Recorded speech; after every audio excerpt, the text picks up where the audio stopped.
Ish komandanti i UÇK-s, Hafir Hoxha, ka reaguar ndaj kritikave të opozitës kundër kryeministrit Albin Kurti. Përmes një postimi publik, Hoxha ironizoi akuzat e vazhdueshme ndaj Kurtit, duke thënë se nëse ai fajsohet për çdo zhvillim në Kosovë, atëherë qen ka shumë i fortë.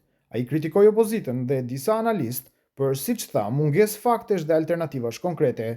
Hoxha theksoi se demokracia nuk mbahet me akuza të pabazuara, por me përgjegjësi, argumente dhe zgjidhje reale, duke shtuar se nëse një individ ka kaq ndikim, atëherë problemi qëndron edhe te dobësia e opozitës dhe funksionimi i sistemit.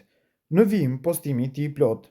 Nëse për krejt çka po ndodh në Kosovë po akuzohet Albin Kurti, atëherë unë i them i lumt vlla, se qenke është shumë i fortë.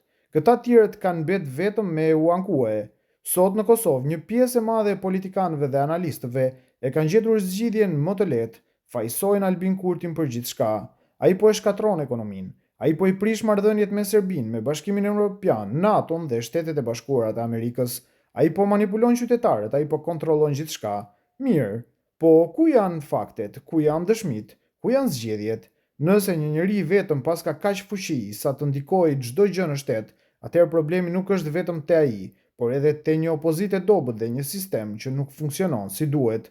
Nëse për një me ju ka bloku, ju ka mund, të gjithve bashkë që ankoheni, atëherë s'kam çka t'ju them, po smirja u ka bë. Nëse është e vërtet, atëherë si po jetoni me pru punën gjithçka me u varë vetëm prej një individi? Demokracia nuk mbahet me akuza boshe, ajo mbahet me përgjegjësi, argumente dhe alternativa reale.